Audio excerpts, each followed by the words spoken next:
Hi there, and welcome to the Accepted Authority podcast. My name is Greg Roworth, and each week on the Accepted Authority podcast, we discuss challenges to growing a successful consultancy practice. And one of the main strategies we focus on in helping you grow your consultancy practice successfully is the strategy of authority positioning.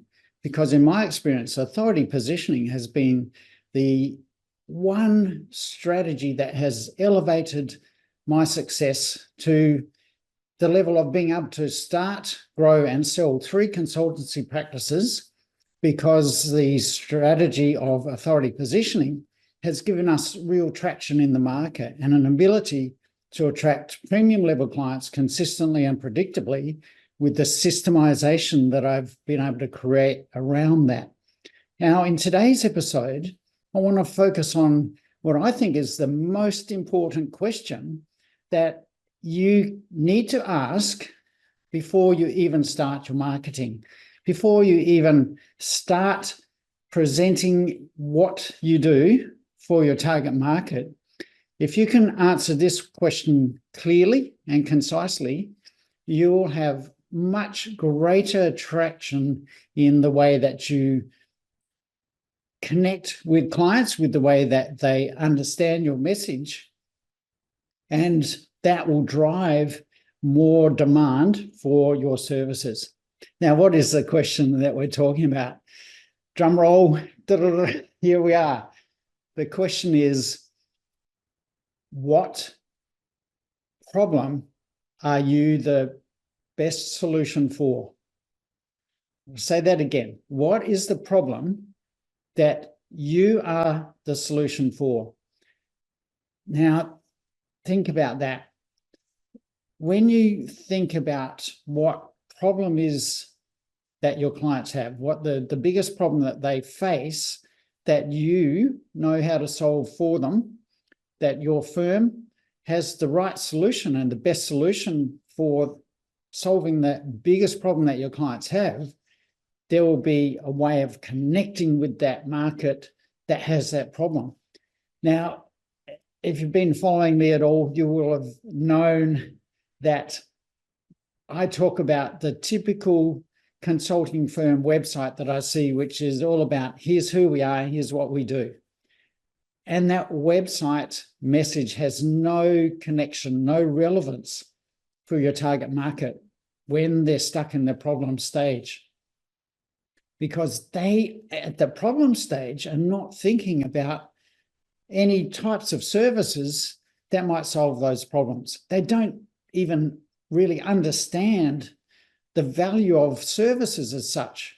They don't make the connection between their problem and a service that you offer. So when you can communicate to them that you are the solution to the problem they're suffering, then you'll make connection, then you'll be relevant. So asking yourself, what is the problem that you are the solution for, is the first critical step in any marketing campaign, in any marketing methodology, in any marketing strategy that you should be thinking about. If you do not know the answer to that question, and surprisingly, when I ask my clients that question, they struggle to answer that, concise way. They tend to ramble around it. They start to use the jargon of their profession. They start to use the solution, or the lack of solution is the problem.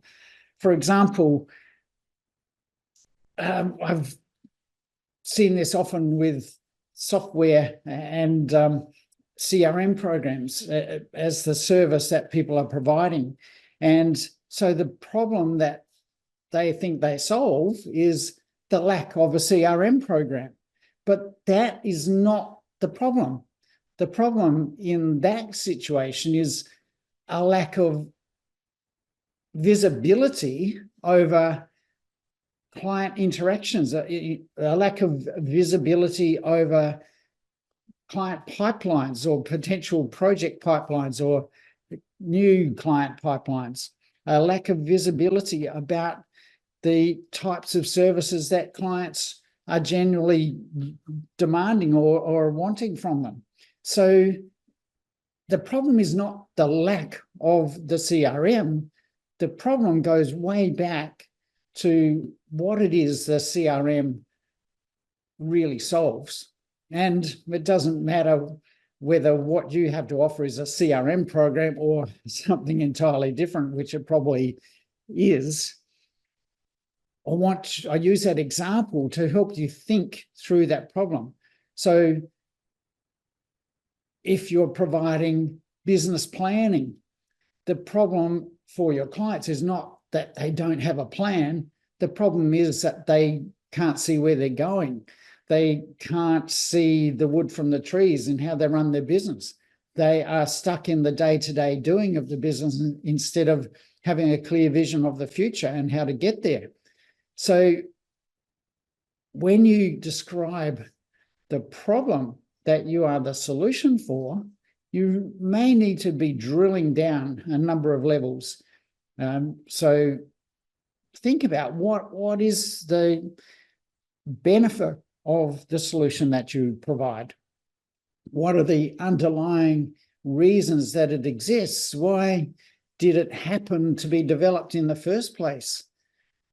When you can drill down to the fundamental issues that your clients are struggling with, then you have more clarity about how you can deliver the message that's relevant to them. Now, this is the biggest challenge I see for most consulting firms when they're marketing their services, is that they're starting at their service level. Here's who we are, here's our experience, our expertise, the types of clients we work with, and here are the services we provide. But that does not communicate what problems you're solving. So when you're able to drill down to talk about the problems that you solve, you meet the client where they're at, because your potential clients are stuck in the problem. That is generally where they're starting from. And maybe they've started to search for solutions for that problem, but they still really don't understand fully what the solution is. And here's where the major benefit of starting at this level occurs. Because if you can connect with your client when they're in the process of starting to search for a solution to their problem, and you can connect with them around the problem, help them identify the best solution and educate them around why your solution is the best solution for them, you actually will eliminate their thinking about any competition that might provide similar services.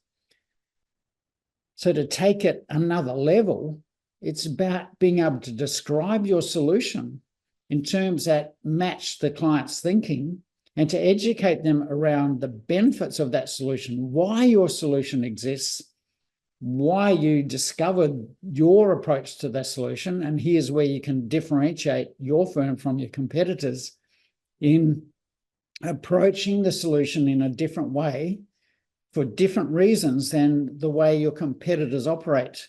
And when you can really understand the problem that your clients are starting with, you can really design your solution to be a perfect match for that problem. So you're clever people. I know, to be a consultant, you've got experience, you've got nous.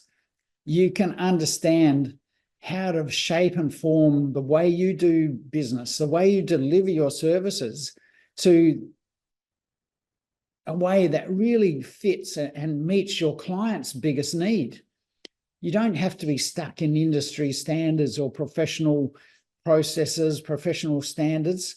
Adapt those standards to your needs, to your client's needs, and make sure that your program, your solution, fits exactly what your clients need to get the outcomes they're looking for. So build a marketing system around that. Build a marketing system that connects with the client around the problem. Build out that solution so that you're educating your potential clients about how they solve their problem, and about what the outcomes of that problem, that solution will be, because people don't want your services. Your clients do not actually want your services, but what they do want is the outcomes that you can deliver through your services. So again, here's where telling your clients all about your services has no relevance to them, because they don't want your services. I can't say it loudly enough or often enough. Your clients do not want your services. They want the outcomes that your services deliver. So don't market your services. Don't tell them all about your services. Tell them how they're going to achieve the outcomes. Tell them what the outcomes will be and the way to achieve those outcomes. People are skeptical in the market. I don't need to tell you that. So if you just tell them the services you offer, you really don't actually create any connection or relevance to them. But if you tell them the outcomes that you offer without the context around the outcomes, you create a level of doubt, because yes, they want those outcomes, but they've been scammed before. They've been ripped off before. They've been promised those outcomes before and have not achieved those outcomes. So if you're just telling people about the outcomes that you'll deliver without creating the context and the reasoning about why you can achieve those outcomes, again, you leave your clients in this realm of doubt and skepticism, because they're desperate for the solution. But most of us have had bad experiences in the market where we've been sold a pup. We've been promised solutions that we're looking for, but then the provider has failed to deliver. We have been let down by other providers who've made the same sorts of promises that we're making. And that is a big challenge, because when someone has been let down before and you promise them the same outcomes, you better be able to prove that you can deliver on that. Otherwise, that hesitancy about, well, are you just another one of those guys? That stands at a brick wall in front of your ability to make the sale. And when that skepticism, that doubt is high in your client's mind because they don't want to be ripped off again, your promises of outcomes will not be enough to overcome that hurdle. But what does overcome that hurdle is being the educator, being the authority, in fact, the accepted authority. And this is what helps you become the accepted authority, by showing them the bridge between the problem and the solution as a step-by-step process that, again, does not talk about what you do in each of those steps as much as the outcomes that each of those steps creates. So when you can create a building or a set of building blocks or steps up to the solution, and you can prove through your methodology by explaining why this methodology achieves step one, why this methodology achieves step two, step three, step four, so they can see a progression that will bring them to the solution that they are looking for. Then you create belief. You overcome that doubt and skepticism, and you create the belief that your solution will work for them, because you've shown them step by step how they're going to get there. So I've covered a couple of concepts within that first question I wanted you to ask, but that is the critical first step in delivering a coherent, direct marketing message that your clients will not only want, but they will believe, so that you become the accepted authority and that you become sought out in delivering that solution for your potential clients. So I'll leave it there for today. And as always, if you would like to talk to me further about how you can answer that question in your marketing, then reach out to me. Connect with me on LinkedIn or Facebook. Just do a search for Greg Roworth and send me a message, or go to my website and look for more information about the process. There's a number of places you'll be able to get free information through on the blog posts or through some downloads that we offer, or reach out for a strategy session and you'll be able to find where to do that on my website. So think about that question. What is the problem that you are the solution for? When you can answer that clearly and concisely, you'll have a much better bridge for your clients to cross to your services. So that's been the Accepted Authority. I'm Greg Roworth. Catch you all next week.